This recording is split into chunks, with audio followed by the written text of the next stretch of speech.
Assalamualaikum warahmatullahi wabarakatuh. Waalaikumsalam. Selamat datang di podcast refleksi dan umpan balik pendampingan madrasah. Saya Astri Riani Dewi, pengawas madrasah di kantor Kementerian Agama Kabupaten Ciamis.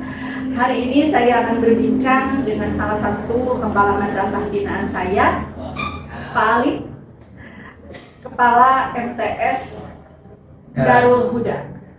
Kita akan berbagi pengalaman dan refleksi selama pendampingan tahun 2024 serta langkah-langkah tindak lanjut menuju tahun 2025. Selamat datang Pak Ali. Selamat datang Ibu. Gimana kabarnya? Alhamdulillah luar biasa.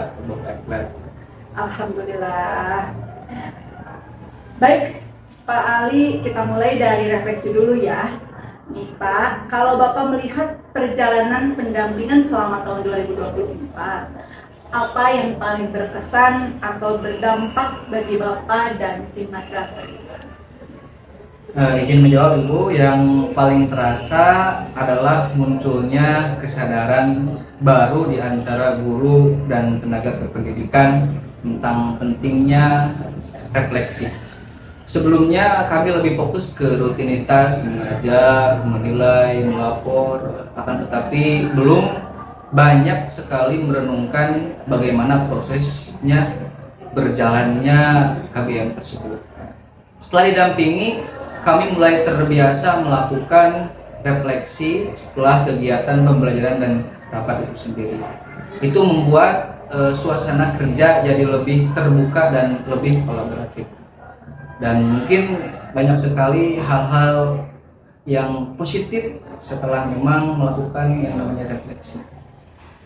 Alhamdulillah, Masya Allah, luar biasa ya Pak. Refleksi memang jadi kunci untuk membangun budaya belajar di madrasah, khususnya di MTS Darul Huda ya, yang Bapak pimpin. Nah, kalau dari sisi kepemimpinan Bapak sendiri, apa perubahan yang paling signifikan setelah melalui proses pendampingan? Salah satunya saya jadi bisa lebih sadar bahwa kepala madrasah tidak hanya mengatur tapi juga memfasilitasi tumbuhnya kesadaran guru dan tenaga kependidikan yang lainnya. Saya mulai belajar memimpin sesi refleksi, membuka forum diskusi, dan memberikan ruang bagi guru untuk menyampaikan pendapat tanpa takut dihakimi. Awalnya mungkin saya rasa dan guru-guru serta tenaga pendidikan yang lainnya itu merasa canggung, tapi lama-kelamaan itu menjadi sebuah hal yang sangat positif dan merasa nyaman di antara kami sebagai tenaga pendidikan, guru dan kepala madrasah. Nah, itu berarti budaya positifnya udah mulai tumbuh ya Pak di MTS Darul Huda ini.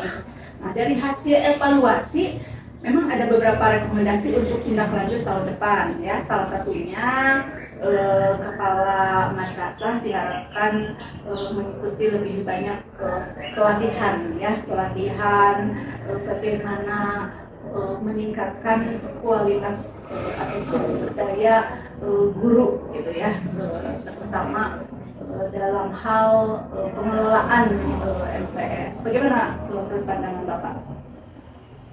Menurut pandangan saya pribadi, mungkin itu sangat setuju Bu, karena pelatihan refleksi itu sangat positif, penting supaya kami tidak hanya melakukan refleksi formalitas saja, tapi benar-benar memahami maknanya dari setiap kegiatan yang ada di madrasah kami khususnya. Saya juga berencana akan menjadwalkan sesi refleksi 2 kali sebulan bersama guru dan tenaga kependidikan. Luar biasa, itu selaras ya dengan rekomendasi kita. Selain itu perlu juga dikembangkan alat evaluasi terstruktur ya, agar madrasah bisa menilai efektivitas program secara objektif. Bagaimana dengan kesiapan MTS Darul Huda untuk arah itu? Alhamdulillah, kebetulan kami sudah memulai Bu. Saat ini kami sedang menyusun format evaluasi sederhana yang berbasis indikator visi dan misi madrasah. Tapi tentu kami butuh pendampingan lebih lanjut untuk membuat sistem yang lebih efektif dan berkelanjutan, sehingga kami dapat ya menemukan hal-hal yang lebih positif lagi. Bagus sekali ya. Dan yang tak kalah penting itu budaya perubahan harus terus dijaga ya. Jadi Bapak itu harus menjadi pemimpin perubahan ya di MTS Darul-Huda. Di madrasah perlu memastikan semua program benar-benar sejalan dengan visi dan misi. Nah, apa ada langkah khusus yang memang sudah disiapkan oleh Bapak? Tentunya setiap apa yang direncanakan, apa yang dikerjakan di madrasah kami itu pasti ada perencanaan. Dan alhamdulillah di tahun depan kami akan mengadakan yang namanya Madrasah Planning Day, semacam sesi perencanaan strategis yang melibatkan semua guru. Kami ingin setiap program yang dibuat punya benang merah yang jelas dengan visi dan misi madrasah. Dengan begitu semangat perubahan tidak hanya slogan tapi nyata dan nyata.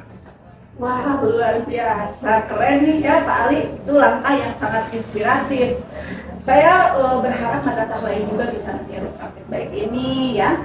Sebagai penutup, bolehkah Bapak memberikan pesan dan refleksi singkat bagi rekan-rekan kepala madrasah lain, khususnya di binaan saya dan umumnya buat MTS di bawah Kementerian Ciamis tentunya. Pesan mungkin yang sangat-sangat sederhana ya dari saya untuk rekan-rekan atau teman-teman kepala yang lainnya, mungkin jangan takut untuk berubah, karena memang perubahan itu sangat-sangat bagus untuk kita di kemudian hari, terutama di dalam hal refleksi. Itu bukan mencari kesalahan tapi menemukan peluang untuk tumbuh. Ketika kita mau membuktikan diri atau membuka diri, madrasah akan menjadi tempat yang hidup, tempat di mana semua warga harus belajar. Masya Allah, pesan yang sangat menyentuh ya Pak Ali. Semoga semangat reflektif dan kolaboratif ini terus mengalir ya, terutama di MTS Darul-Huda dan seluruh madrasah binaan saya tentunya. Terima kasih waktunya Pak Ali, dan terima kasih juga semua pendengar. Mari kita terus jadikan pendampingan sebagai ruang belajar bersama menuju madrasah yang lebih unggul, berkarakter, madrasah hebat, bermartabat dan mendunia. Wabillahi taufiq wal hidayah. Wassalamualaikum warahmatullahi wabarakatuh.